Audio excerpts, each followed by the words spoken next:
Among the 9 hells, the deepest is the 9th hell, where the strongest demons exist. An endless battle exists in the 9th hell to crown the strongest demon there. The great demon Garkas easily fends off attacks by surrounding 9th hell demons, laughing them off as mere tickles.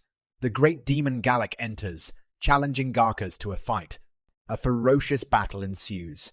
Soon enough, Galak has to fight off other green, one-eyed demons as well, summoned by Garkas to weaken him, but Galak fends them off with ease, building on the belief that, until he arrived, it was believed that there would be no eternal ruler of the 9th hell at all. The eternal ruler of the 9th hell, Galak, bows before the demon king seated on the demon's king throne. Galak is shocked by the king's decision to return to Earth, as the king owns everything in hell. A deafening silence follows. The king, O Kangwu, begins to rant about being in the same place for thousands of years, with the same views and the same monotonous routine. Balak attempts to appease the king by presenting him with the head of Focala to eat, but is instead greeted by the dish being thrown at his head. The king reveals that he wants to eat kimchi jjigae, which further confuses the surrounding demons, who mistake it for a dish of blood and meat desired by the king of gluttony. The demons are unfamiliar with the concept of cuisine, as their idea of a meal is feasting on the losing enemy after a fight. The king clarifies that he wants to read novels and manga, but to no avail. Balak gallantly offers to be killed for failing to meet the king's desires, much to Kangwu's frustration of being misunderstood. Kangwu then speaks of desiring to be loved, as he is repulsed by his current lover, the queen of succubi, Lady Lilith. He sticks to his decision to return to Earth after 10,000 years of waiting and consuming the last prince, Baal. The king orders Balak to prepare the thing for his return to Earth. Balak doesn't seem excited about preparing the thing, but the king orders him to do so harshly.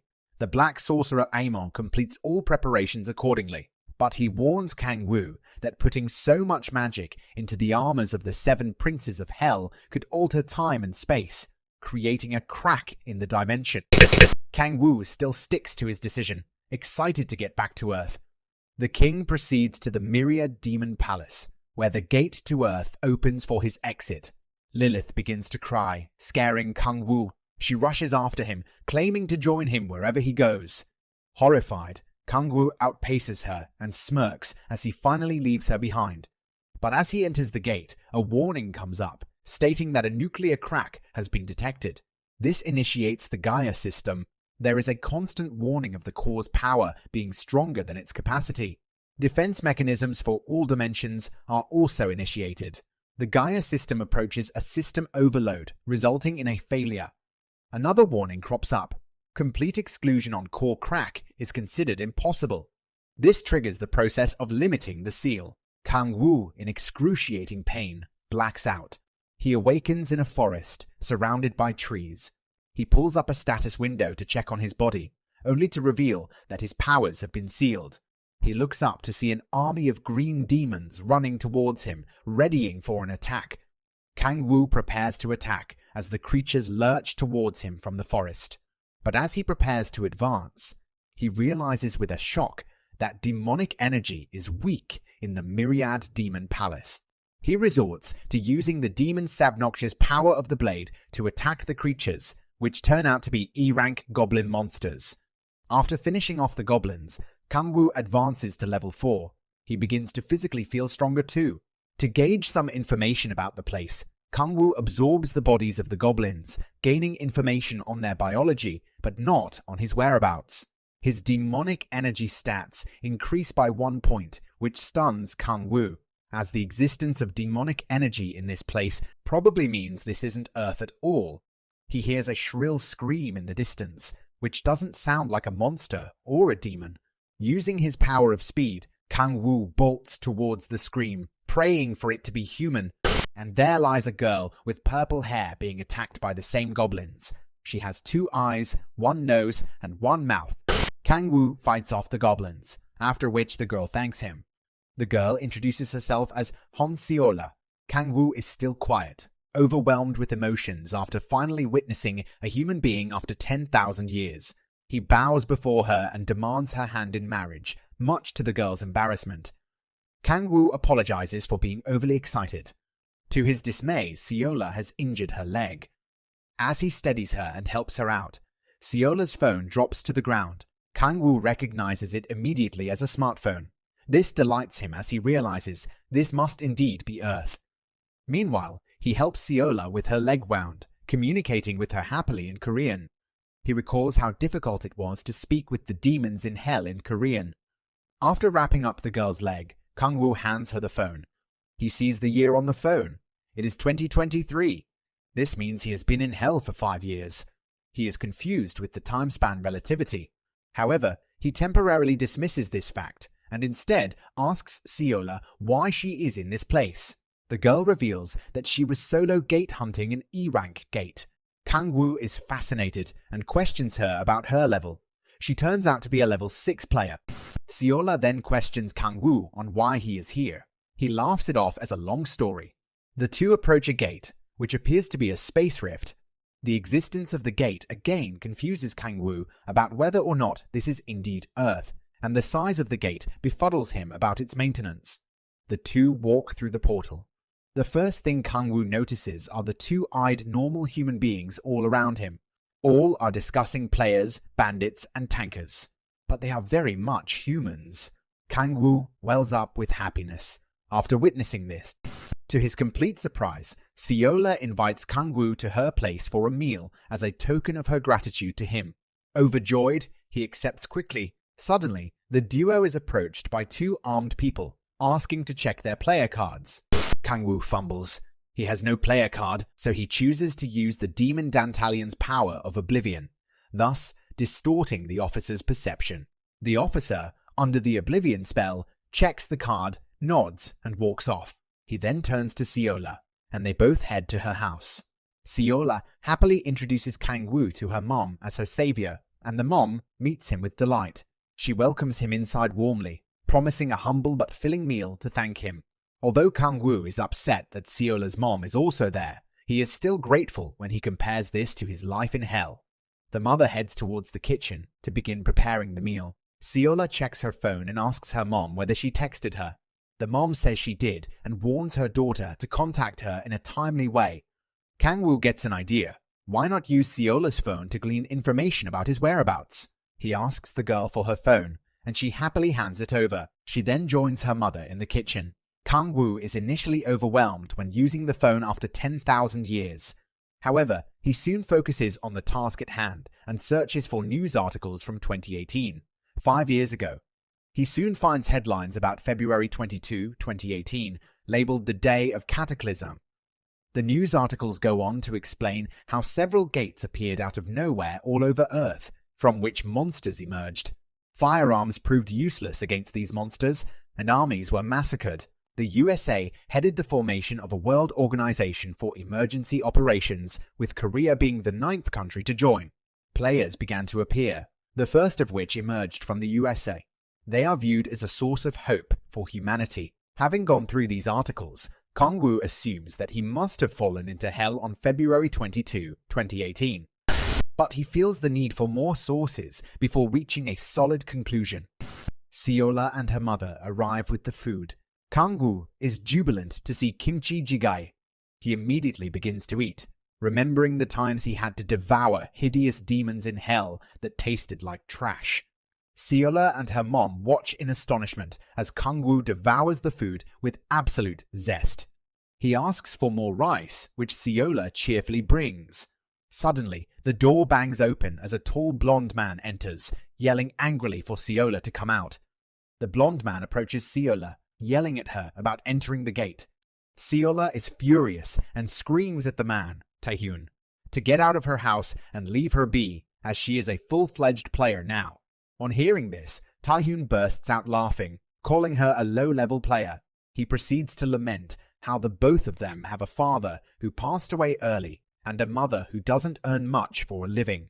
Seola grows angrier as he hears this, claiming Taehyun is the reason for this. Taehyun grabs Seola, telling her to come to the Andras Guild with him. She refuses, calling it a trash guild. The two scuffled briefly. Taehyun loses his temper again, questioning Seola's naivete and pushing her to become an offering instead. Their mother intercedes, promising to do better and begging her son to leave Seola alone. Taehyun flings her aside mercilessly.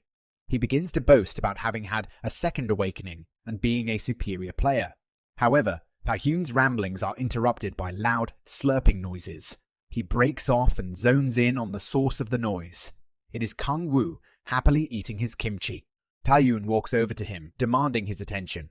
But Kang-woo is oblivious and completely lost in his meal. Taehyun is offended and rips the ball away from Kang-woo. Kang-woo is enraged, erupting into demon form over his lost kimchi jjigae. Kang-woo and Taehyun erupt into battle over the spilled bowl of kimchi jjigae. Kang-woo eventually pins Taehyun down, claiming he has yet to pay for the wasted food.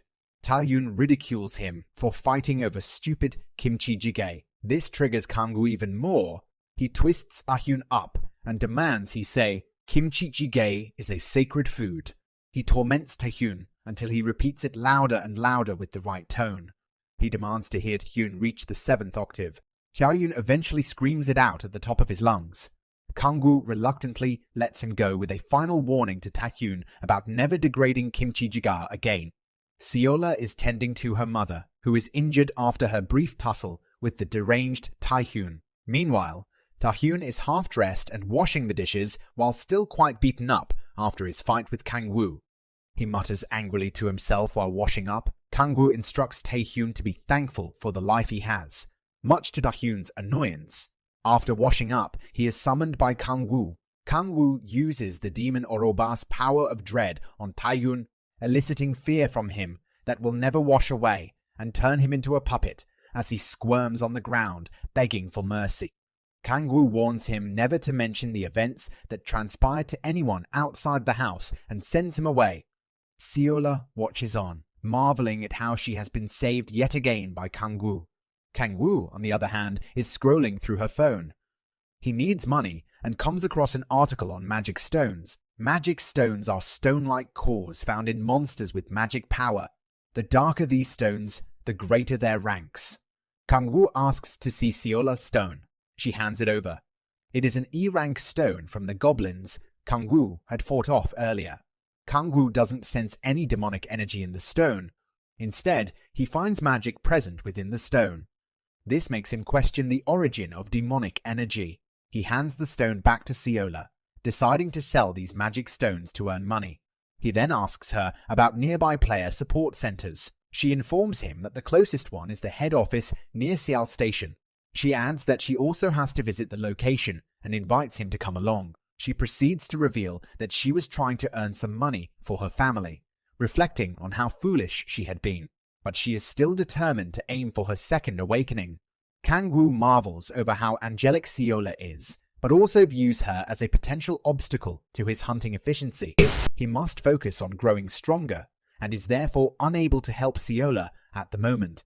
Seola calls out, breaking his thought process. To his shock, she asks whether he has his ID on him. The duo renew Kang-woo's citizen registration card, which serves as his ID card. Kang-woo is dismayed to discover that no missing person reports have been filed for him, even though he has disappeared for 5 years. The two arrive at the head office of the Player Support Center, which is magnificent in appearance. Seola surprises Kang-woo by giving him her old phone so he can contact her. He is once again struck by her kindness. She then heads off to register for the basic lecture. The two parted ways on the promise of having dinner together. While marveling at the size of the center, Kang-woo approaches a ticket machine. He inserts his ID card, and upon verifying it, the machine spits out a waiting ticket for him. Kang-woo then follows a blue line to the testing room with his ticket. He overhears two men discussing their scores in their first ranks. Kang-woo mulls over the Big Five Guildmasters, who had managed to score an S rank on their first awakening. Kang-woo is certain he will encounter them once he recovers his full powers. His ticket number is called out, and he is guided by a staff member to seat himself at a desk across from another employee. The bespectacled staff behind the desk instructs Kang-woo to place his hand on an orb. Kang-woo is reluctant to place his hand, as he feels it is too soon for people to know his true powers. But he does as instructed, awaiting the results. He is stunned when the instructor informs him that he is F rank. Kang-woo is stunned. He understands that his powers may be sealed, but he is still ashamed that he is F-ranked. The lady behind the desk proceeds to explain that he will get an E-rank player card, allowing him to enter a same-ranked gate. He asks the lady how he can raise his rank. She explains that completing the basic course can earn him a D rank. Another way is to provide a list of transactions carried out with his magic stones. Kang Wu fixates on the second option and thanks the lady as he gets up to leave.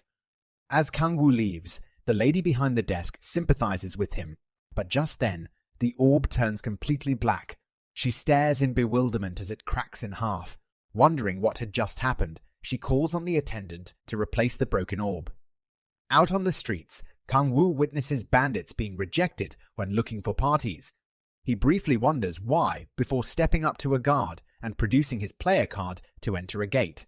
On entering the gate, Kang Wu prepares to begin looking for monsters before being interrupted by a giant man he mistakes for a bear. The man, Taesu, asks him whether he is solo gate hunting and whether he has gone through a second awakening. Two other people join them. The three are a party. Taesu invites Kang Wu to join their party. The other two members are shocked, claiming Kang Wu won't add value. However, Taesu insists, saying that Kang Wu would surely die on his own. Kang Wu is surprised at his kindness. Taesu introduces himself as a 24-year-old to Kang Wu's astonishment. Kang Wu introduces himself too, but politely declines Taesu's offer to join the party. Taesu is momentarily upset and warns Kang Wu of the goblins. He goes on to explain the larger goblin, Hobgoblin, which must be avoided. Kang Wu thanks him for the advice, ruling him out to be kind, and bids farewell to the party before going his way. He follows goblin tracks before finally reaching a clearing full of goblins. A battle ensues between Kang Wu and the goblins. Kang Wu slashes left, right, and center, eventually finishing them off. His updated stats roll up. He has gained experience, raising his level by 4 and his demonic energy by 1 point. He uses his power of gluttony to pinpoint the source of demonic energy, which turns out to be the goblins. He discovers that consuming freshly deceased monsters earns him demonic energy points. This means he can collect demonic energy and sell magic stones simultaneously. Kang Wu begins to crave a chicken dinner with Siola, but his thoughts are interrupted by the arrival of a large beast. To Kang Wu's shock, he realizes the beast can use magic. This is the feared Hobgoblin. Kang Wu prepares himself for a fight with the huge beast. He concludes that, if only considering destructive power, his demonic energy supersedes the beast's magic power. Then he begins battling with the monster. The difference in weight proves to be difficult for Kang Wu, who realizes that his low stats mean he recoils substantially from being blocked.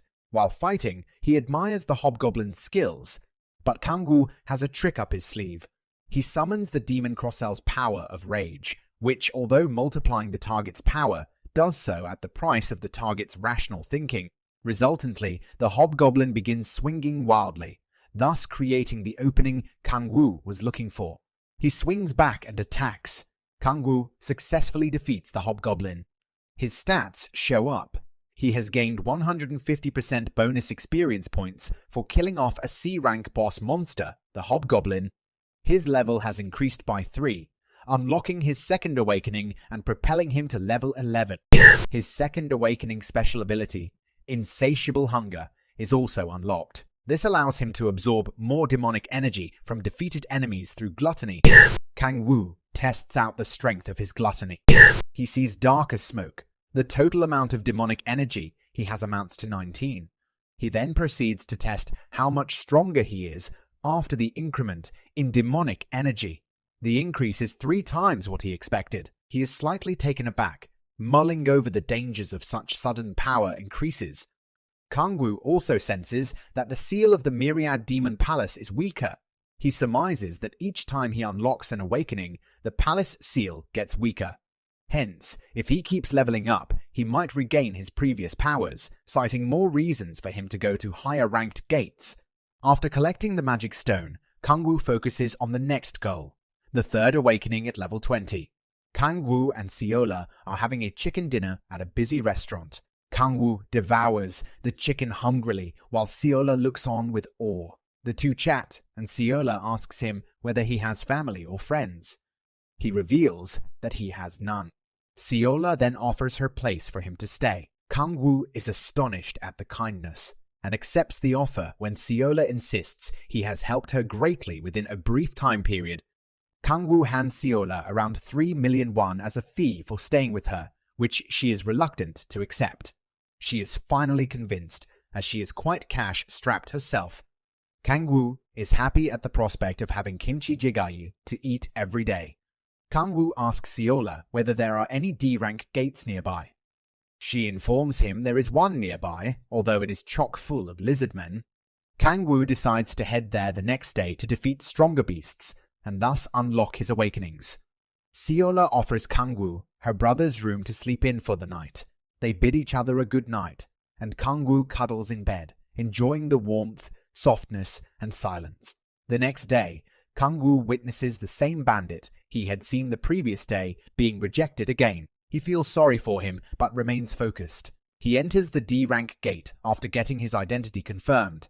The previous night, Seola had informed him that the lizard men present here were sharp listeners, but lacking in eyesight. He makes use of the power of silence to move quietly through the new world. Seola had also informed him of the lizard men's aversion to fire. Kang-woo summons the devil Andras's power of hellfire, lashing out at the 3 lizardmen he has come across. Hellfire is unique in that it can only be put out with demonic energy or magic, and eats away at the life force, leaving behind the corpse for gluttony. Having defeated the lizardmen, Kang-woo watches as his stats show him ascending 1 level. He realizes that advancing is tougher now as he ascends to higher levels. Suddenly, he encounters a group of people who offer him a spot in their Andras Guild hunt. Kang-woo refuses and turns back. The leader of the Andras Guild, Master Will, is offended by his arrogance. He turns to a fellow hunter, Oppa, who advises beating Kang-woo half to death and dragging him out.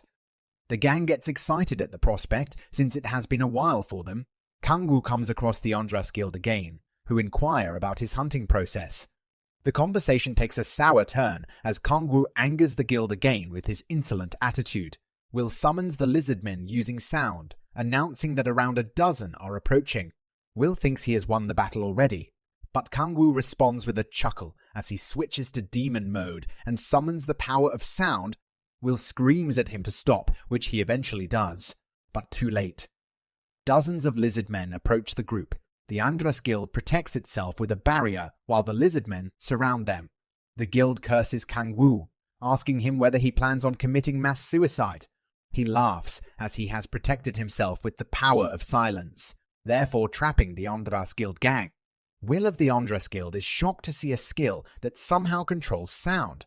He yells at the team to keep the barrier in place while the lizardmen surround them completely. Horrified, he watches as his team members get eaten by the creatures in a mad frenzy. Kang-woo watches on with glee. Kang-woo then summons his gluttony power to absorb the demonic energy, only to be met with an error claiming that the power of gluttony cannot be used against the protection of the Gaia system. His demonic energy state is raised by only 1 point. Not being able to absorb the player's special powers with gluttony, he resorts to using demonic energy, raising his demonic energy state to 30. Kang-woo admires the increment, reveling in the quality increase as well. He walks away from the site, focused on the 3rd awakening now. 3 days later, Kang-woo is enjoying yet another bowl of kimchi jjigae with Seola. She questions whether he will be going hunting again today, to which he responds in the affirmative. She is concerned about his well-being, but he waves away her concerns. He then asks her about her classes, which she says will end in a few days. He promises to go goblin hunting with her then so she can attain the 2nd awakening. After accepting a 2nd cup of tea, the conversation steers towards rumors surrounding the gates that Seola has heard. The rumors entail the presence of Kaio players. These players fake their ranks and attack other players. Kang-woo begins to worry whether these rumors have spread from the Andras Guild, but he is sure there were no witnesses. Also, the players looked like they had been mauled by the lizardmen. Kang-woo heads off on another hunting trip, during which he decides to be cautious regardless of whether he is indeed the rumored Kaio player. He soon advances to level 20, reaching his 3rd awakening. His powers increase significantly, and as he expected, the seal on the Myriad Demon Palace weakens further. Demonic energy seeps through the weakening seal. He sees a magic stone and wonders whether he should inspect it too. Kang Wu's third awakening comes with a special ability, the ability to absorb magic inside the magic stones by converting it into demonic energy. He approaches the magic stone and picks it up. He finds that he can absorb as much demonic energy from the stone as from an entire beast. Also, he can absorb the magic twice as quickly. Having earned sufficiently, Kang Wu doesn't feel the need to go to the magic exchange anytime soon, but with a lot more spare time now, he decides to test his new special ability a bit more. Using the power of the sky, he levitates among the trees, searching for the boss of the lizard men to challenge to a fight. On hearing strange sounds, Kang Wu investigates, only to discover it is Taesu, the kind hunter from before, who had invited Kang Wu to join his party. Taesu appears to have been betrayed by some players. Kang Wu suddenly realizes that he is witnessing the actual Kaio players that Seola had warned him about earlier. The Kaio players lash out at Taesu, who doesn't weaken under their beatings, despite only having achieved his second awakening. The Kaio players, however, reveal that they cannot kill Taesu. Kang Wu contemplates whether to intervene and help Taesu. With shock, he senses demonic energy from the gang. He plants himself between Taesu and the gang. The gang is taken aback, but quickly decides to finish off Kang Wu for intruding and witnessing the proceedings. Taesu yells at Kang Wu to back off as one of the gang members attacks. Quick as a flash, Kang Wu throws him off. As others come forward, Kang Wu summons the power of destruction. Before finishing off one of the Kaio players, Kang Wu questions him about where he got his demonic powers from. When he refuses to answer, Kang Wu summons the power of dread. The player, Seo Taiho, sputters out something about the guildmaster until he is quietened immediately by a fellow player. Kang Wu throws off the player and turns back to Taiho, asking him to continue. He coaxes the name of the guild out of Taiho. It is the Andras Guild. Taiho goes on to reveal that the Andras Guild held a ritual to bestow the demonic powers on him. He struggles to tell Kang Wu more about the ritual. He dies after he struggles for a bit. Kang Wu is frustrated, realizing that speaking of the ritual must trigger a device planted in the player's body which kills him. Taesu recognizes Kang Wu and the two catch up. The bandit also awakens. Taesu recalls Kang Wu being at the E-rank gate, to which he responds by claiming he was there for a chore. Taesu then thanks Kang Wu for saving their lives, shaking his hand vigorously. He also promises to repay the favor. Taesu then complains about the Kaio players, expressing his disbelief over the Andras Guild. He speaks of alerting the Hua-Rang Corps, which is a player unit under the government's administration. They will conduct investigations immediately. On hearing this, Kang Wu mulls it over and tells Taesu not to report whatever had just transpired, promising to take care of the Andras Guild himself. Taesu mistakes this promise as a gesture of justice by Kang Wu and vows to join him on his noble journey. Kang Wu is bewildered by the resemblance between Taesu and Balak. The bandit also profusely thanks Kang Wu, vowing to repay the favor even though he is only a Dudak Bung, which means bandits should shut their mouths and bandage up, which explains their fate of not being able to join party. While Taesu and the bandit vow to join Kang Wu in his fight for justices, he wonders whether they have both lost their minds. However, he does revel in the idea of someone being indebted to him. He begins questioning Taesu about his background. Taesu is level 12, having reached his second awakening recently. His first special ability was C rank, and he leveled up by hunting. His second awakening ability was a ranked. Kang Wu is impressed and asks him why he did not choose to join a guild. Taesu laughs and responds by saying he is no longer considering joining a guild as he now follows Kang Wu. Kang Wu agrees to let Taesu on board, to which Taesu rejoices. Kang Wu asks for a favor. With Seola in mind, he asks Taesu to form a party with someone who is about to complete their basic training so they can level up together. On hearing that she is a healer class, Taesu gladly agrees. Kang Wu and Taesu head over to the Andras Guild. Kang Wu begins to interrogate one of them, who identifies as Kang Kyolho. Kang Wu asks him why they were planning on capturing a player alive. Kyolho is reluctant to give the details. But after a blow from Kang Wu, he blurts out that they are meant to be sacrifices. Kang Wu is initially shocked, but then realizes that Haiyun had said the same previously. He leans closer to Keolho and asks him for a favor. Keolho is on a barren, poorly lit street. He is stopped by a lady with white hair who asks whether he is Keolho. He says he is. The lady states that he and Taehu had gone to collect sacrifices and asks what took so long before expressing horror at his beaten-up face. She asks where Taeho is, to which Keolho responds that he is dead, and that the lady should take the sacrifice already. The lady demands to know how Taeho died in a D-rank dungeon, to which Keolho answers that the gang had a high-level player among them. He hands her a suitcase with a barely alive sacrifice inside, whom Keolho claims to be the high-level player in question. The lady accepts the sacrifice, stating that they will now be able to get baptized. She also adds that since Taeho is dead, Keolho will now get all the demonic energy to himself. The lady begins to tease Keolho about probably killing Taeho himself. He angrily flounces off. The lady stares in surprise. The lady is revealed to be the guild leader. She enters a red, dimly lit room. There is a small stage on which there is a table where a single person sits facing her. The person at the table remarks on the guild leaders being late. She responds by explaining that the gang had been ambushed by a high-level player. She is asked to bring forward the sacrifice amidst shouts and cheers from the onlookers. The person at the table is the so-called Great Andras. He claims to be able to quench the sacrifice's great thirst for power using demonic energy, especially if he is a player. The ceremony begins, in which the magic stones are prepared. Andras explains how, as the player's desire for power grows, so do his body, heart, and power. He becomes increasingly demonized, turning him into a complete demon. Keolho is due for baptizing that day, but since he has refused to partake in the ceremony, Andras announces that there will be no baptizing that day.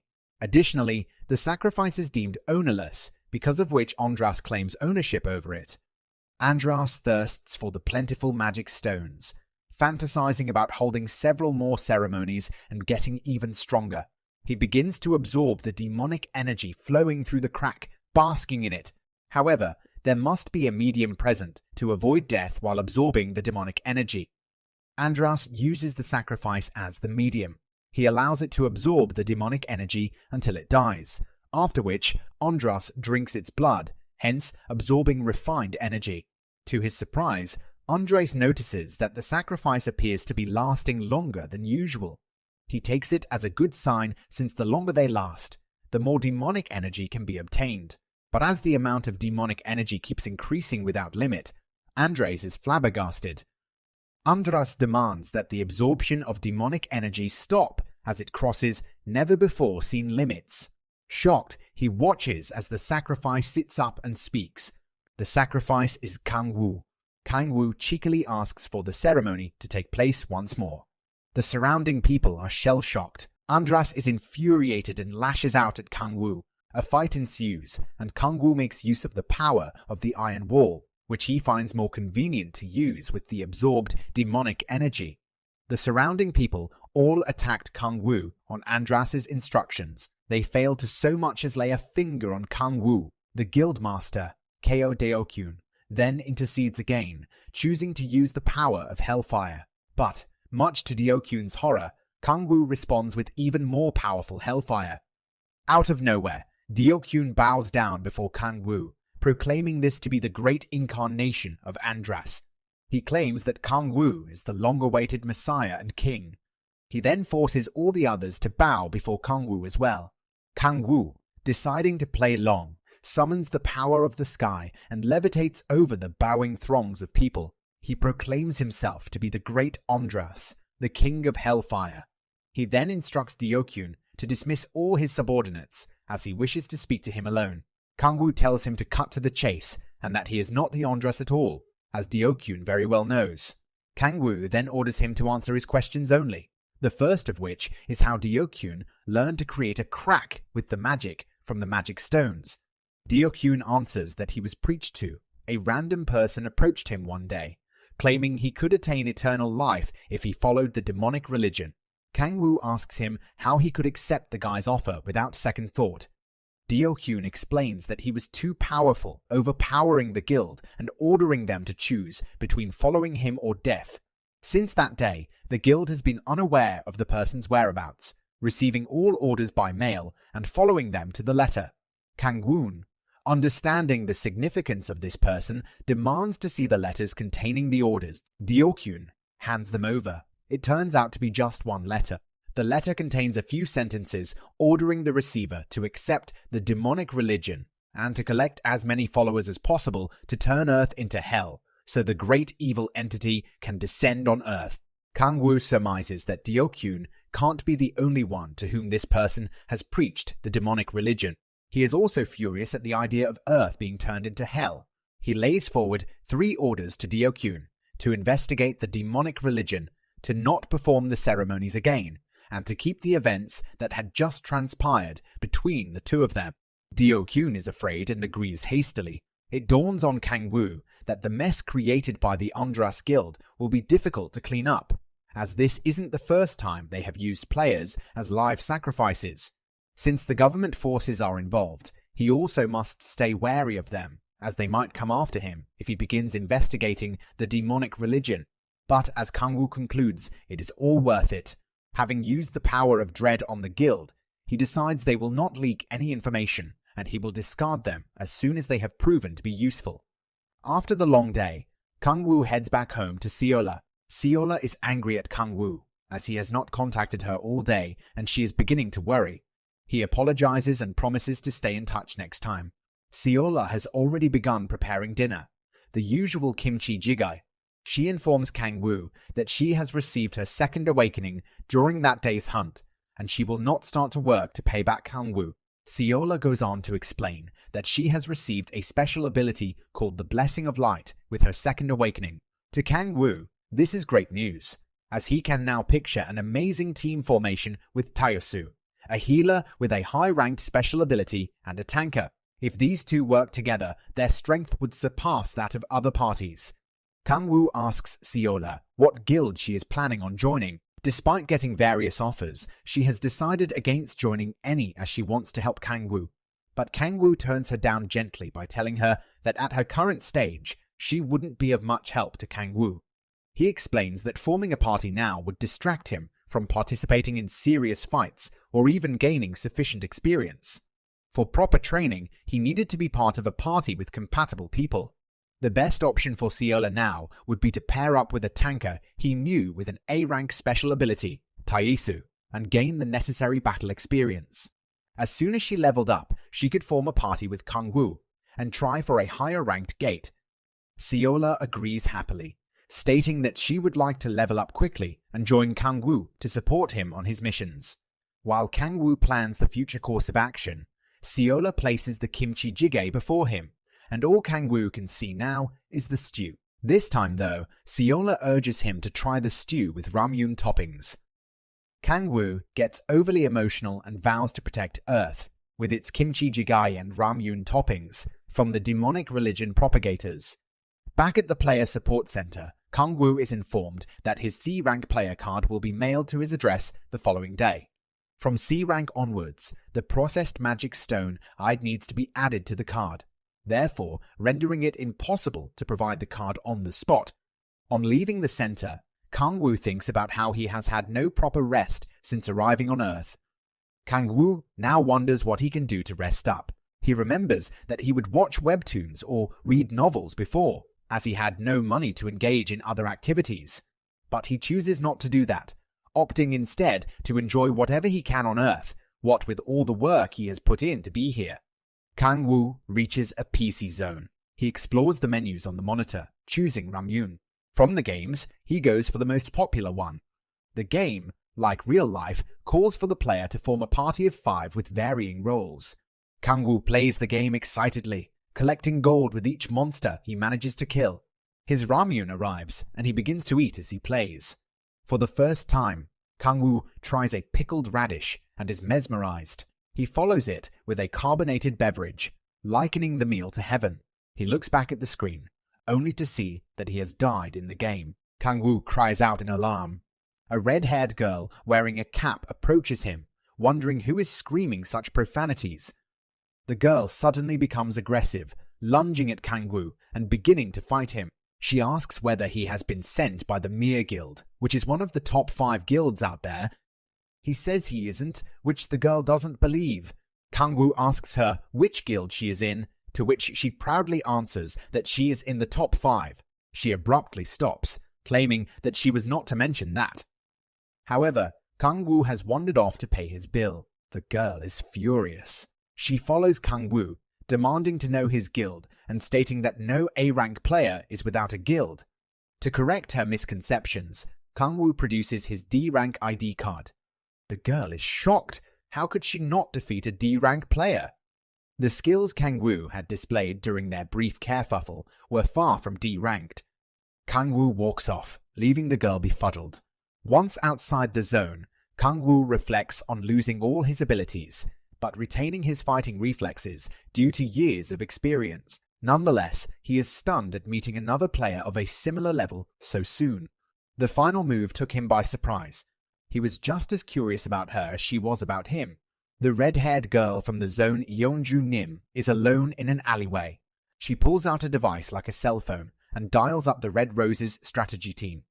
She speaks to the operator, who connects her to HR. She connects with the HR leader, Park Hyun-woo. It is revealed that Yeonju Nim is the Red Roses guild leader. Yeonju Nim instructs Hyun-woo to run a background check on Kang Wu, gleaning his name from the ID card Kang Wu himself had just shown her. She is very suspicious, as Kang Wu was skilled enough to react to her movements in time, which clearly indicated he was far too skilled to be a D rank. Based on his skills, Yeonju Nim concludes that he must either be the guild manager or its leader. She has personally researched extensively on the demonic religion and suspects Kang Wu of being involved, raising concerns about the demonic religion becoming more serious. Whether or not Kang Wu was involved in the demonic religion, Yeonju Nim was sure of one thing: he was stronger than her. This makes her insecure about her position as a high-ranking player. She vows to find him and kill him. Kang Wu approaches the guards of the Mokdong C-rank gate, but he is stopped. The guards inform him that he has to be C-rank and in a party of 5 to enter, as the chief troll has appeared inside the gate. Kang Wu is optimistic that the boss monster will appear yet again as soon as he receives his license. Kang Wu admires C-rank gate's better weapons and vibes, but is wary of the tighter security. He needs to enter alone to Monopolis. A party of 3 players passes by Kang Wu towards the C-rank gate, discussing their plans to kill the chief troll. Kang Wu mulls things over, then decides to use the power of rage on the apparent leader of the party. The leader reacted immediately and began to reminisce in front of his party members about the school days when they would get beaten up by thugs. His members look in with confusion. The leader then bursts out in anger, declaring a massacre of all beasts to avenge the deaths of his siblings. The anger is contagious, and the onlookers all head towards the gate, demanding its opening so they can kill all the beasts there. With the guards distracted by the rookers, an opening is created for Kang Wu, who manages to sneak into the gate alone. He is met with a desert. With his demonic energy, state just over 50, he decides to use the demon Astaroth's power of observation. With this, he is able to observe the chief troll. Unfortunately, the chief is surrounded by other trolls, making it difficult for Kang Wu to attack alone. The group of angry players from before pass by Kang Wu, which gives him an idea. He decides to have the players take care of the other trolls while he finishes off the chief. Kang Wu advances for the attack and manages to kill the chief. He gains an additional XXX bonus. However, Kang Wu is shocked that it took only 1 shot to kill the boss monster. After rechecking the stats, Kang Wu gleans that the boss monster was as strong as expected. It is Kang Wu himself who has grown even stronger. He then decides to throw caution to the wind as he advances to attack the other trolls. Using the power of the blade, he causes internal explosions in the trolls, finishing them off. This earns him 2 levels with the skill Terror Blade, rank A. The skill is newly earned for Kang Wu, who tests it out. He slices up the trolls in seconds, defeating them again. Then, using the power of gluttony, he starts to absorb the victims. but his demonic energy stats only increase by 2. Despite Kang Wu exchanging all his magic stones for demonic energy, he realizes that the higher his current stats, the more difficult it is to raise them further. Now, Kang Wu only has 4 levels to go before his 4th awakening. He decides to hunt a bit more before calling it a day. Meanwhile, the other enraged players are disappointed as they haven't come across the chief troll or any of his minions. Kang Wu watches them, planning to join them and leave the gate as quietly as he came in amid the commotion. On leaving the gate, the group started another ruckus over being misinformed about the presence of the trolls. Kang Wu begins to sneak off, but he is astounded to see the Horang Corps among the guards. The commander of Unit 3 of the Corps, Baik Hwayon, is also present. She calls for everyone's attention and announces the presence of a Kaio player appearing at D-rank gates. She then explains that the Corps will be conducting random inspections of players who have reached their 3rd awakening. Then, to Kang Wu's displeasure, Hwayon demands to see his player card. Kang Wu is in a dilemma. He cannot escape, but he also has some past experiences that he cannot let the Corps, especially Hwayon, know about. Reluctantly, Kang Wu hands his player card over to the commander. While she inspects it, he tries to make conversation with her.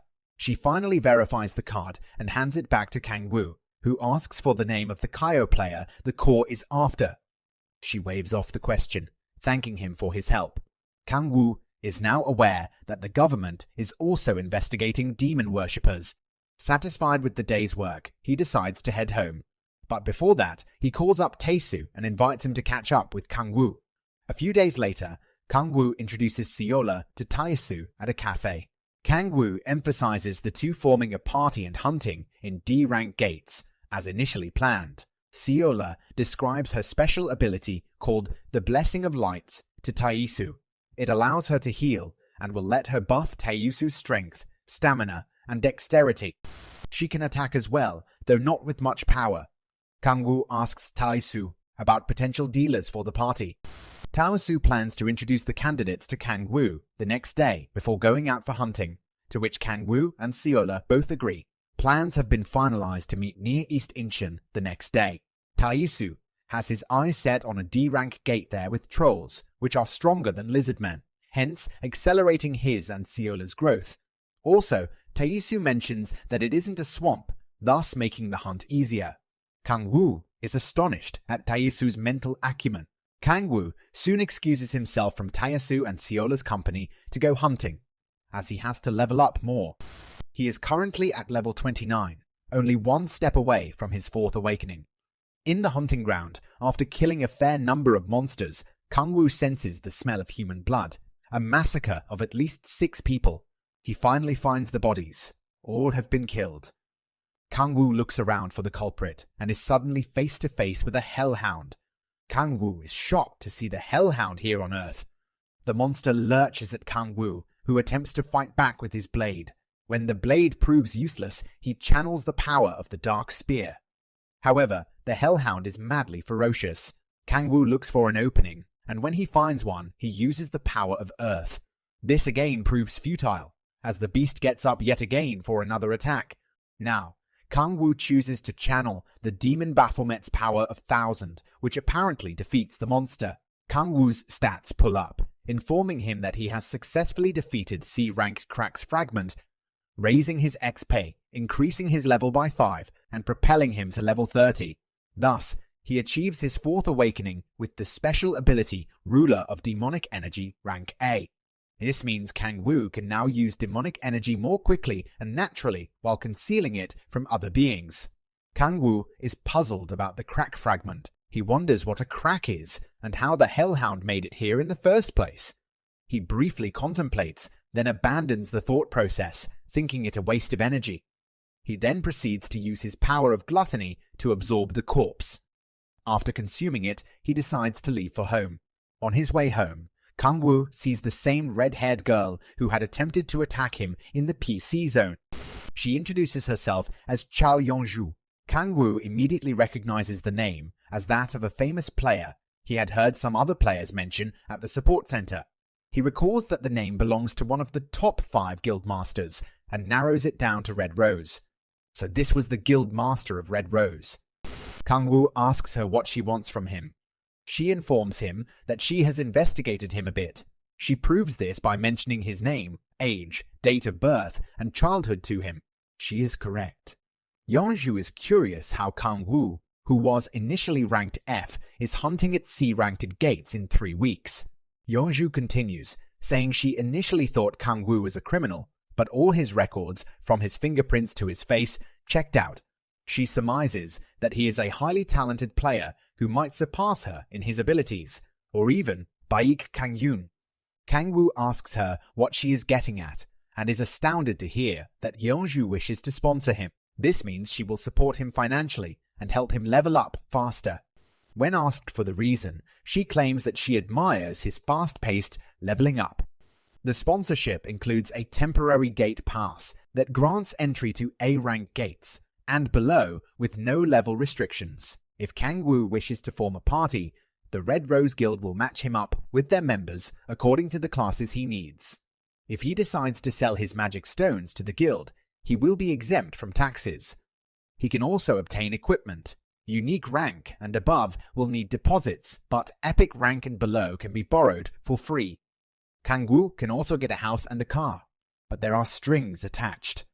Yongzhu mentions that the guild will assign Kang Wu several tasks that he must fulfill whenever the time comes. He cannot be told any further details about the tasks at the moment. Kang Wu shrugs it off, thinking he can refuse the tasks if it comes to that, and he accepts the offer. After accepting the offer, Kang Wu asks about the commission request, but Yongzhu hasn't revealed it yet. Kang Wu insists on being stronger than she thinks, to which she replies that she cannot reveal further information due to a lack of evidence. Kang Wu needs equipment. He is invited to Yongzhu's house at Seoul Station to obtain some. The two get into Yongzhu's lavish car and head off for her home. The two bicker light-heartedly on their way to her house. The house is as big as the support center. Inside, he is introduced to Park Hyun-woo, who is the team leader of the personnel management team, and Moon Young-ho, the commander-in-chief. Yongzhu and Kang Wu make their way to the equipment room, followed by Young-ho. On reaching the equipment storage room, Yongzhu informs Kang Wu he can borrow epic rank and below equipment for free, but for unique rank and above equipment, he must pay a deposit. Since the unique rank and above equipment are beyond Kang Wu's affordability range, he chooses to go over the epic equipment instead. Suddenly, Young-ho is angered and demands Kang Wu speak in honorifics when addressing Yongzhu. Kang Wu refuses. Young-ho pulls out his sword, preparing to battle Kang Wu for his insolence. Yongzhu stops him. After the brief scarefuffle, Kang Wu asks for unique equipment if he forgoes the car facility. He promises to return the favor twofold. After thinking it over, Yongzhu agrees to allow him to borrow it, but only after an internal meeting. Young-ho is infuriated again after hearing Kang Wu call Yongzhu Nuna. He lunges at Kang Wu again, but is sharply reprimanded by Yongzhu and sent off. The discussion turns back to the unique equipment. Kang Wu states that he wants armor he can move around in. Young-ho, who has not left yet, overhears and challenges Kang Wu to a duel. If Kang Wu wins, he will win Young-ho's armor, which is unique rank with good basic effects. Yongzhu is upset with the idea, as Young-ho is a level 67 player who has attained his 7th awakening. However, Kang Wu agrees. The three enter the training room for the fight. Kang Wu orders Young-ho to draw his sword, which he refuses as he doesn't want to use his full power yet. Kang Wu then channels the power of speed and lands a blow on Young-ho, which might have been fatal if it weren't for his armor. Young-ho is completely taken aback. While the two fight, Kang Wu continuously pokes fun at Young-ho, which angers him even more. Kang Wu summons the power of shadow. Young-ho is unable to see him for a while. This creates a chance for Kang Wu to creep behind Young-ho and use the power of shockwave. Young-ho falls to the ground, shocked into silence. Kang Wu snatches up the body armor he has won amidst Yongzhu's profuse apologies over Young-ho's aggressiveness. The armor is unique rank gargoyle armor. The armor adds to physical and magical defenses, with the special effect of doubling the user's physical defense using calcification. Unfortunately, the size is too large for Kang Wu. Yongzhu tells him that it will be adjusted and delivered to him She also promises to kick Yong-ho out of the guild, along with respectful behavior from the other guild members. Once Kang-woo has gone, Yeonju contemplates the day's events. She observes world ranker potential in Kang-woo. To date, there are 8 world rankers who are the top players on Earth. Korea has not produced any world rankers. Yeonju predicts Kang-woo might be the first. Hyunwoo enters the room, interrupting Yeonju's thoughts. She informs him of Yong-ho possibly being kicked out of the guild. Hyunwoo is upset by the news. Hyunwoo reports that the government has planted a spy in the demonic order, meaning the guild may get more information on the order this time around. Kang-woo studies his stats and notices that the demonic energy he has gained is static while his other stats continue to grow exponentially. He concludes that he has already attained the targeted range since he defeated the Hellhound and thus remains satisfied. He heads off to meet Seola and Taesu. At the East Incheon Gate, Kang-woo and Seola meet Taesu. As promised, Taesu introduces them to the potential new party members, Kim Si-hoon and Choi Yuan-bi. Si-hoon is a level 12 player of the warrior class with a second awakening and an A-rank special ability. Yun-bi, on the other hand, is a mage with a B-rank special ability. Kang-woo is impressed with Si-hoon. On being asked his opinion by Taesu, Kang-woo states that he is pleased with the party members. A tanker, long and short-range dealers, and a healer that can heal and buff simultaneously. Additionally, there are 2 players with second awakenings and a rank special abilities, Si-hoon and Taesu. Together with the B-rank members, the party qualifies as a hard carry party. Kang-woo decides to tag along with the party on their first hunt as an observer. He states that he will intervene only when there is an emergency. Taesu and Yun-bi are ecstatic at the prospect. The team fights well alongside each other against the trolls. After the battle, Taesu confidently asks Kang-woo whether they did well. Kang-woo ponders and then answers that there is a lot to fix. Kang-woo begins to point out the faults. He starts with Taesu, pointing out that while Taesu distracts well and has sharp senses, he tries to do everything through sheer strength. He advises him not to waste energy throwing the monsters around, but, as a tanker, to just endure their attacks and reserve his strength.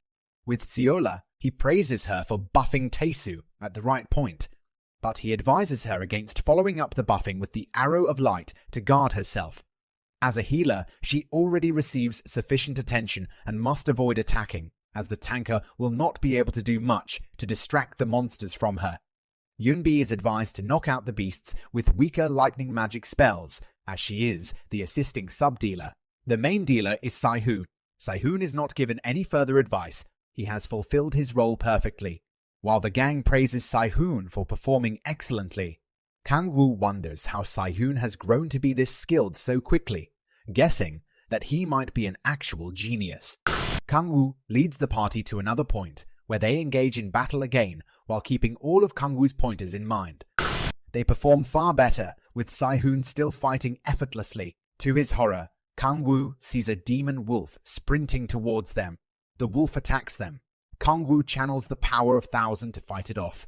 He manages to kill the beast. His stats pop up, announcing his successful defeat of D-rank Crack's Fragment, raising his level by 1. Si-hoon, who also fought alongside Kang-woo against the wolf, is injured. The fact that he was able to fight against the wolf at all convinces Kang-woo that Si-hoon is far more powerful than he poses to be. Kang-woo helps hoist the injured Si-hoon up, while using his omniscient power to scan Si-hoon's stats. To his complete shock, Kang-woo sees that Si-hoon is rank SS and is a descendant of the martial arts divine entity. Furthermore, he is the chosen one and a hero destined to become the protector of the world. Has Kang-woo found the main character? Kang-woo is astounded by Si-hoon's stats and decides to establish friendly relations with him. The gang is worried about Si-hoon's injuries. Si-hoon thanks Kang-woo for saving him, praising his strength. The party members gather around Si-hoon, admiring his strength. Taesu points out that Si-hoon can join any guild he wants to. He highlights the Mia Guild, to which Si-hoon answers in the negative, saying he will never join any guild. After the awkward interaction, the gang gets ready to fight some more, but Kang-woo calls it a day. He advises the party to fight again the next day, but without his presence this time. Kang Wu and Seola take off for home. On the way, Kang Wu gets urgent calls and has to excuse himself while Seola continues on home. Kang Wu meets Si-hoon. He says he wants to discuss something in private, so the two head to a deserted area. Suddenly, Kang Wu begins to attack Si-hoon. Amidst the blows, he mentions his interest in forming a close alliance with Si-hoon. Kang Wu states that the attacks are a form of insurance for the alliance while using the power of subordination. Si-hoon cries out, wondering why Kang Wu is doing this. Kang Wu promises him he will remember nothing of this fight and will continue to hunt and grow stronger alongside Seola and Taesu. Kang Wu leaves, and Si-hoon awakens from the effects of the power of subordination. He is surprised to see where he is, believing he must have blacked out to end up alone in the deserted area. Si-hoon feels a strong sensation of wanting to be stronger. He expresses his desire to kill Kim Young-hoon, the Vice Guild Master of the Mia Guild. Kang Wu's stats updates show that the sole subordination of Si-hoon was successful, and he is now registered as Kang Wu's subordinate. He can now even issue commands to Si-hoon. Kang Wu decides not to give any orders yet. With the Myriad Demon Palace still partially sealed and Kang Wu's obligation to still battle the demonic order, he is unable to predict when the demons might reappear. Kang Wu's phone rings. It is Dio-kyun. Dio-kyun tells him he has found a trace of demonic energy that may have been created by a monster at the B-rank gate by Uijeonbu. Kang Wu recalls that he has already encountered two crack fragments, the Hellhound at C-rank gate and the Demon Wolf at D-rank gate. This meant a demon stronger than the Hellhound might appear from the second hell. Kang Wu takes this as an opportunity to level up even further, recalling how the Hellhound had helped him level up significantly after he defeated him. Kang Wu exits at Uijeonbu Station and begins looking for the B-rank gate. He witnesses some other players returning from the gate as they weren't allowed inside due to the presence of something strange within. The government is passing it off as an unknown monster mutation. The players grumble, complaining about the time and money they have wasted getting there. The monster has already caused 10 player deaths. Kang Wu knows the monster mutation is actually a demon rampaging around in the gate. The guards tell a news reporter that the monster resembles a lion. Kang Wu realizes it is a boer. The boer is one of the strongest predators from hell. It looks like a 5-legged lion with a special trait called the full stomach. This means it gets full after eating 5 prey in a day and will not strike preemptively. Kang Wu calculates that since 10 players are reported dead, the boer must have come 2 days ago. Therefore, Kang Wu only has to toss 5 monsters at the beast, wait for it to get full, and then kill it. Kang Wu dials up Yeonju on his phone. He describes the situation to her. She agrees to let him in but warns him of a hefty payment. He hands the phone to a guard who, after speaking to Yeonju, lets him inside the gate as an investigator of the monster mutation. He is asked to provide information on the monster once he defeats it. Kang Wu agrees and is about to enter the gate, until someone calls out from the crowd. It is Kang Sung-soo from the Mia Guild, and he states that if Kang Wu is allowed in as an investigator, he and his party should be allowed too. Sung-soo approaches Kang Wu and seems to recognize him as the person the Red Rose Guild is sponsoring. Sung-soo himself has been a player for only 3 months and is already entering the B-rank gates. After teasing Kang Wu for a bit, Sung-soo invites him to tag along with his party. To the party's surprise, Kang Wu accepts the offer, counting 6 members. He needs just 5 for the boer's stomach to be full. Unbeknownst to the gang, he invites them in before him.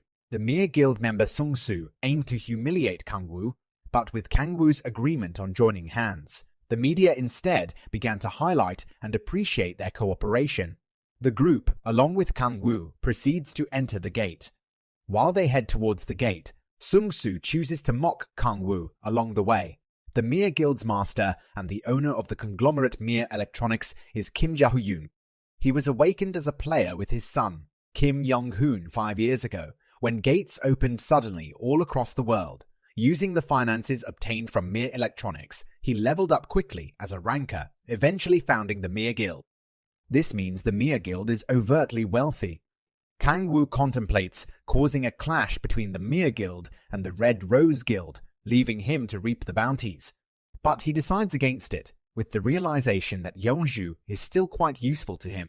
Once inside the gate, Sun Tzu starts to grow impatient when the mutated monster is nowhere to be seen. Using his omniscient power, Kang Wu searches for any signs of the beast.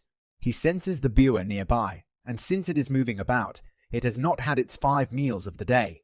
This excites Kang Wu. He uses his power of temptation, and soon enough, a delicious smell pervades the atmosphere. The Bua, smelling the scent, begins to approach, and the Mia Guild prepares for battle while Kang Wu looks on gleefully. The Bua arrives and starts to kill off the guild members one by one as Kang Wu keeps count. The remaining guild members panic, especially Sun Tzu, whose most brutal attacks prove worthless. He is soon gobbled up by the Bua.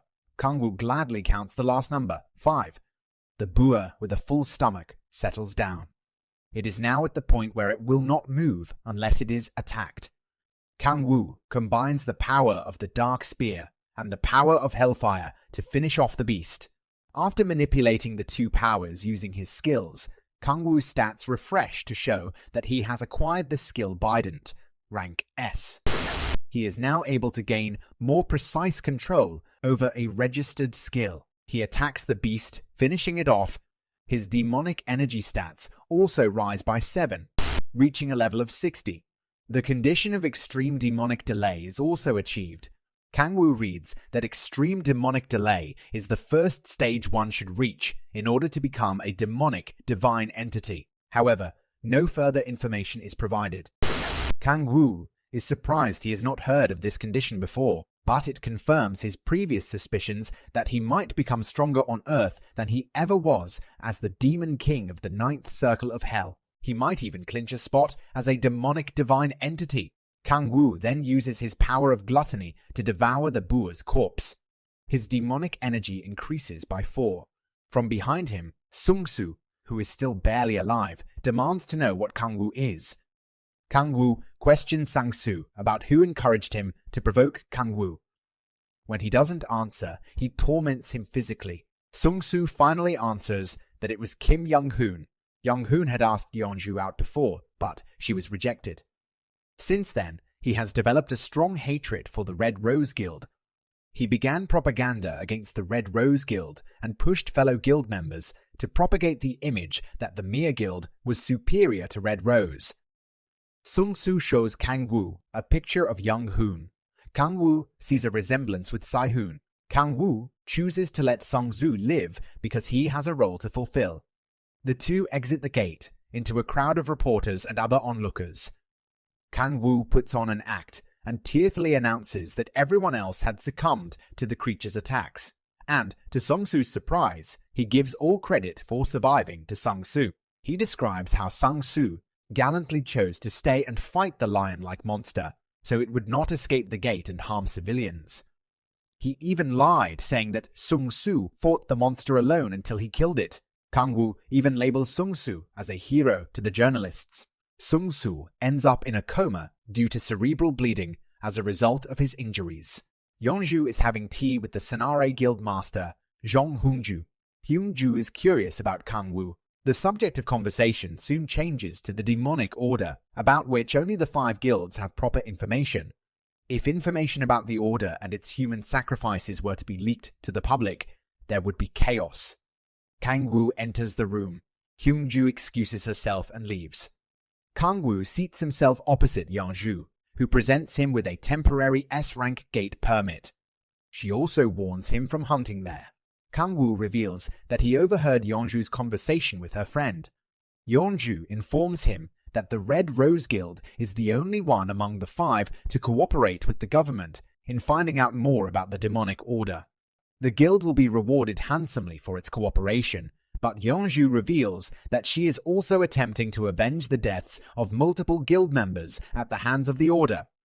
It strikes Kang Wu that this is the task Yongzhu had prepared for him back when she first offered him sponsorship. She confirms his thoughts, saying the guild indeed does need his assistance in defeating the demonic order. Yongzhu gives Kang Wu space to leave after he hears this, but Kang Wu agrees to assist the guild. Kang Wu's reasons, however, lie in achieving even more demonic energy. Kang Wu is driving his new car to Hwaseo Station in Suwon. Meanwhile, he reads about his Fifth Awakening's special ability, which is the Master of Demons, rank S. The effects include being able to summon a demon from another dimension. The greater the demonic energy of the summoner, the more powerful the summoned demon. The summoned demon will also recognize the summoner as his master, and the demon summoning spell can be used once every 3 months. The gate acts as a bridge to another dimension outside Earth. The higher the rank of the gate, the more powerful the beings that can cross over. This is also applicable to the demons of hell that were known as the Cracks fragments. Therefore, the higher the gate's rank, the more powerful the summoned demon. Kang Wu thus opts to use his new special ability at the Yuon S-rank gate. The guard approves Kang Wu's permit to enter the S-rank gate. The tighter security leaves Kang Wu flabbergasted and grateful for the Red Rose Guild's help. On entering the gate, Kang Wu is met with an oceanic view. Kang Wu sets up camp and tries to summon the Cerberus, which is above the ranks of the Third Hell. He activated the Fifth Awakening special ability, Demon Summoning. A crack is created to complete the summon. Because of the demonic energy emanating from the effects of the Myriad Demon Palace, a deeper crack than usual is created. Additionally, the gate has a greenish hue, whereas all the past gates Kang Wu has seen have had bluish hues. Kang Wu is informed that due to the malfunction of the Gaia system, contact with the other world was not blocked. A dimensional gate to the continent of Eleanor has been opened. Finally, the stats let him know that the process has gone smoothly and a demon is being summoned. The summoned demon is Echidna, rank S. Echidna is the hatchling daughter of the demon dragon Kargath. Kang Wu is surprised to see a dragon. Suddenly, he is surrounded by people who are speaking a foreign language he has never heard before. They are also dressed strangely. To understand them, Kang Wu summons the power of communication. He instantly deciphers their words. Kang Wu approaches the gang and asks them who they are. A blonde man among them introduces himself as Reynold von Arnan, the third prince of the Arnan Empire. This empire is alien to Kang Wu. On closer inspection, Kang Wu notices that the speaker is an elf and another one of them is a dwarf. This makes him wonder whether these people are from another world entirely. Kang Wu notices the dying dragon he has summoned. He channels the power of resurrection and uses it on the creature. The onlookers are shocked. The dragon is resurrected and thanks Kang Wu for saving him. Reynold is furious at Kang Wu and demands to know how he could have resurrected a creature that caused a drought and a plague in the empire, killing several citizens. The dragon insists it is not behind these disasters. But Reynold is insistent that the demon dragon has caused the despair. Kang Wu is repulsed by Reynold's sense of self-justice and channels the power of explosion to fight him and his cronies. Reynold is furious to find out that Kang Wu is a demon and vows to defeat him. He lunges towards Kang Wu. Kang Wu uses the power of explosion again, along with the adaptation skill. He also uses the heatwave downpour. The battle continues heatedly, and Kang Wu is taken aback by Reynold's strength. But he smirks at Reynold's honesty. He chooses the blade slash and stabs Reynold, chuckling at his stupidity. Reynold is stabbed by Kang Wu. His teammates cry out in despair while he commands them to escape while they still have the chance. Kang Wu is quite emotionally disconnected from the scene, as he has battled in hell without any anger, remorse, or guilt. He is killed only for the sake of killing. To him, emotions were a luxury in hell. Hence, he cannot stand the scene he is witnessing of Reynold's team members crying over his injury. In fact, a lady named Raina from among them volunteers as a victim in place of Reynold. She also declares her love for Reynold in the process. Kang Wu is completely unmoved. He raises his fist to finish off Reynold, but is interrupted by an update in his stats. Kang Wu is informed that beings other than his familiar have crossed over the gate and intruded. Also, the Gaia system is ruling out foreign intruders. This means the foreign people would all disappear soon. But Kang Wu remains focused on killing the foreigners and gathering their equipment. He lunges for the attack, but it's too late. The Gaia system successfully rules out the foreign invaders. causing Reynold and his fellow beings to vanish. Fortunately, the dragon Echidna is still there. Kang Wu suddenly realizes that the appearance of the Gaia system and all the odd monsters in the other gates has begun ever since he arrived from Hell. He is the cause of all the ruckus. Echidna interrupts his thoughts, asking whether the strangers are still present. He tells her they aren't and proceeds to heal her. While healing her, he asks about the continent Eleanor. Echidna tells him that Eleanor was a different world that was based around the Arnon Empire. The people of Eleanor used swords and magic, and the world had elves, monsters, and dragons. This makes Kang Wu wonder whether all the monsters aside from the demons had arrived from Eleanor. Echidna has shrunk herself, making it easier for Kang Wu to transport her. The two head for Siola's house. Echidna tells Kang Wu a little about herself. She was living with her father before he disappeared. She would spend days reading books in the lair. Then one day, Reynold came into her lair, attempting to kill her for the plague and drought that she claimed she wasn't the cause of. But Kang Wu tells her that he believes her, despite what she may be accused of. Back home, Siola fawns over Echidna. She updates Kang Wu about the hunts her party has been on. They are about to get their third awakenings and level up to C-rank gates. She thanks Kang Wu for everything she has achieved so far. Kang Wu wonders whether this is what being loved is. The next day, Kang Wu wakes up later and more tired than usual and heads out to the kitchen for breakfast. He is astounded to see Echidna in human form. She explains that she had felt a strange sensation before going to sleep, and upon awakening, she was a human girl. Kang Wu feels there may be some connection between his tiredness and Echidna's strange sensations. Kang Wu asks Echidna whether she can change back to her real form, and she demonstrates that she can, unwisely. Kang Wu decides it is better for her to stay in human form so he can take her along easily on hunts and other missions. Kang Wu tells Yeonju about the events that transpired and all about Echidna. He requests an ID for Echidna. Unfortunately, Yeonju also claims to know nothing about the Gaia system, but she agrees to the ID card. Kang Wu begins to make another request before he is interrupted by Baek Hwaeun walking into the room. Hwaeun recognizes Kang Wu as the rookie Yeonju is sponsoring. She also remembers seeing him in front of the C-rank gate. Yeonju is surprised to see that the two have already met. Kang Wu proceeds to make his request for a S-rank Suwon entrance pass in Suwon. Yeonju warns him of the creatures lurking there: wyverns, mountain giants, giant ogres, and the El Cuero. She particularly warns him not to go near the lake, but she finally agrees, saying that he might be able to start hunting at the S-rank gate the next day. She lets him off with a final warning about the dangers of the gate.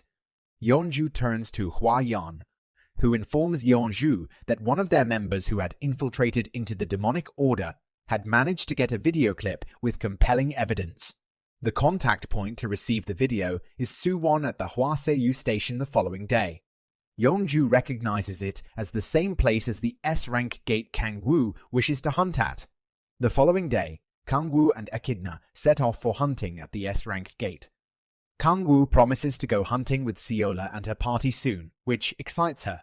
As they reach Suwon, Kang Wu alerts Echidna to 3 things she must be careful about: never go near the lake, never get involved in direct fights with the monster, and never transform into her original form.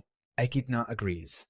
Kang Wu summons his omniscient power. Soon enough, he finds a giant ogre nearby.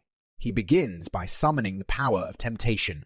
After drawing the ogre to them, he summons the power of 1,000. Unfortunately, this doesn't even budge the beast. So he resorts to the power of the dark spear. When he is snatched up by the ogre, Echidna intervenes by using the dark storm and the power of thunder and lightning. The duo successfully defeats the S-rank giant ogre. Kang Wu's XP increases, leveling him up by 1. Just as they are walking away from the site, the two are attacked by wyverns. Kang Wu grabs Echidna and uses the power of sky to get away, but the wyverns are fast.